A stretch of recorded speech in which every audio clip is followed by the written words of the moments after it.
So we're gonna go ahead and put our bird in a kill cone here.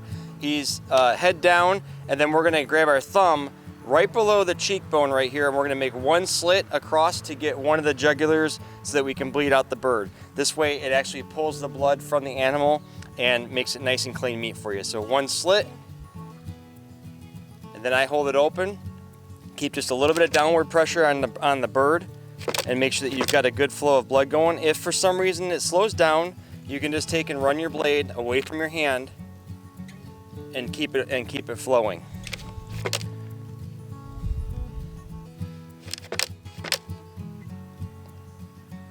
This is where we want to keep a little bit downward pressure on them so they don't pop out of here. I recommend standing off to the side because sometimes some remaining product comes out of the rear end and you don't want to be in the splash zone for that.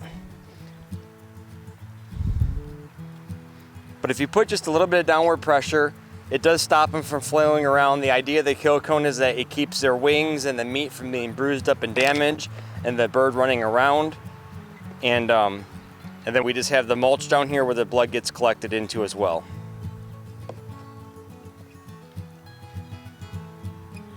We do keep a clean bucket at this station so we can just swirl our knife off and make sure that that stays clean. And we actually keep just one knife here for this part of the process. So it just takes a couple seconds here. You can go ahead and line a whole bunch of them up and have them kind of in the process of bleeding out so that you can move from station to station and be a little bit more efficient with it.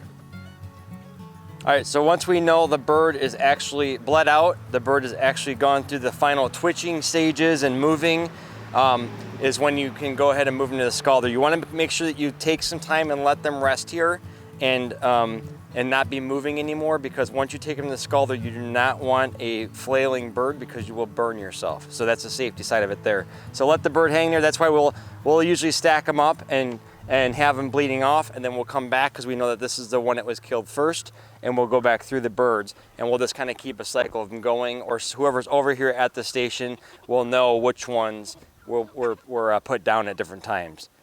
So usually, like I said, the bleeding process is once they're done dripping out and they've hung here long enough is when you know that they've been bled out properly, and by then you know that they're not twitching anymore. So bird goes from here, kill station, at the kill cones.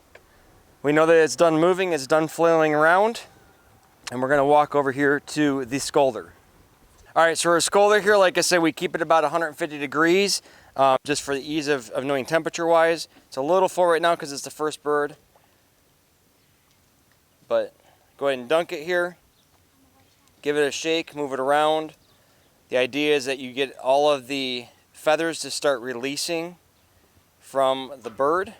We usually do it for about 30-second count in our head at the most, and then you'll know once this releases right here on the feet is when they're getting close to being good to go. So we're getting a little release there, about 150 degrees, pull it out, and our feathers are starting to release. So we go from here over to our plucker, turn on the water, let it get up to speed, drop the bird in.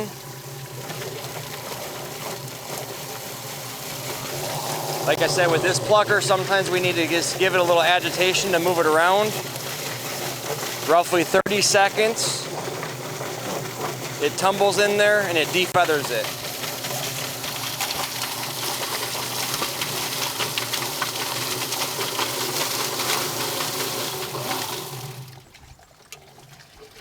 Like I said, if you're doing this by hand, it does take a lot longer. So we got a couple pin feathers left, which we don't care about because we actually cut off this portion of the bird anyhow. And then as I'm walking over to the actual processing station, I'll just usually give it a look here and we'll discard any of the final feathers that we're noticing on the bird. And then we'll give it a final detail after we put it in the choke tanks as well. So like I said, we know that it's been scalded properly when the feet skin starts coming off pretty easily, and that's just one way of checking there as well. We don't keep the feet. We go ahead and use the feet for our animals. We don't go ahead and worry about making any collagen or anything like that out of them. So you just flex the animal away from you here, and you get between a knuckle real nice and gentle. The idea is that you're not cutting bone because it dulls your knife. So we just ran our knife real gentle through there. 1 foot off, flex the foot once again away from you where we're stomach up right now, or chest up in the air right now. And then we go ahead and just score right around it, pop it away, and it will release.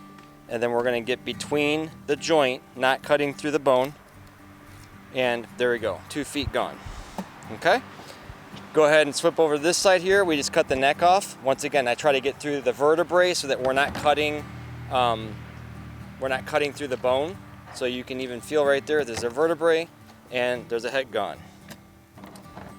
Go ahead and slide your knife up here, and you can just slide a little bit of a starter right there, and then you're gonna get behind the trachea and the esophagus, and you're gonna follow that down into the craw, and you're gonna release the craw from the body at the membrane as you follow this down here. So you just kind of use your thumb or your finger, run it down and around, and then you're gonna just pull it away from the skin right here. And here is the first part of it being released, and then down against the chest cavity right here is the other part. It goes pretty quick once you get in a roll here. So we've released that, so now it will actually all pull through the bottom side when we get this tight done here. So the bottom side right here, you've got the vent down here, you've got the tail. You grab the skin up here and you just give it a little bit of a pull away from the carcass, and we make a cut very gently, kind of laterally across here, and it's away from our hand, so we're not cutting our hand. And we just want to make a purchase point here, because then at that point in time you're going to reach in and you're going to do everything by just some pressure here. So you're going to get your hand in here, and you're going to push down and away and pull the chest up and away and create some opening here. And then you're going to get your hand all the way up against the chest cavity here and go as far as you can in and kind of do a scoop and a hook and start to separate by some pressure and pull out. And at that point in time, you're just going to keep on pulling out, go reach in. Now you'll separate the inner portion of the animal, and you'll still have the lung section up in here. And you can just go ahead and do one more scoop up there, and you'll grab up in the heart and the lungs, and you can pull that as well.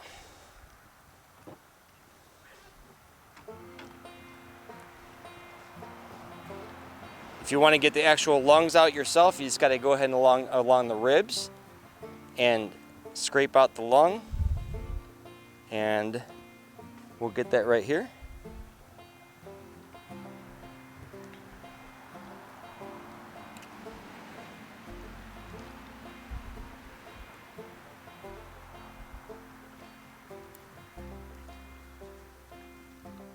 There's the lungs.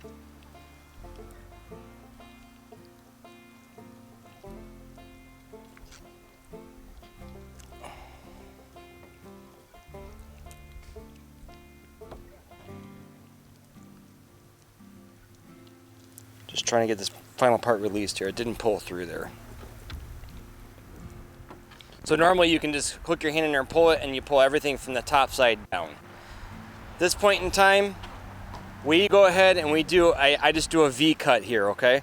So I'm gonna cut at the back here, I'm gonna cut a V cut down alongside of the vent on either side of it, and we're just gonna completely discard that whole vent area and the tail and cut it off. So now what you're left with is a clean carcass, the vent cut off, and just some detailing to do of some feathers that were left over from the process here. So you've got your heart right here if you really want it, and then up in here you have your gizzards. Some people are gizzard fans. We don't personally keep gizzards and go after gizzards. And then you have your liver up in here.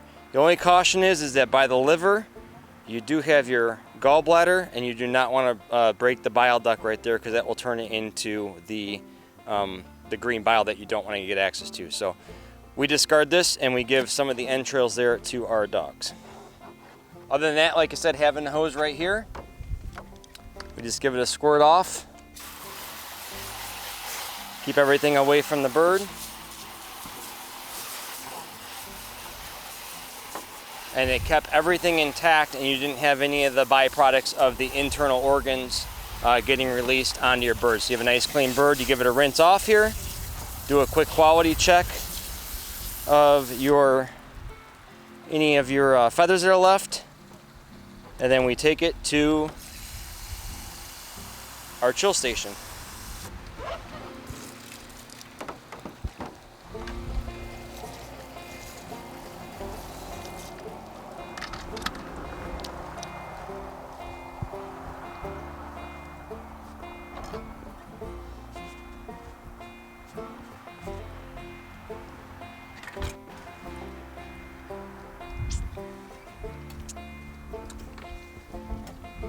Put the bird in the cool bath, and on to the next one.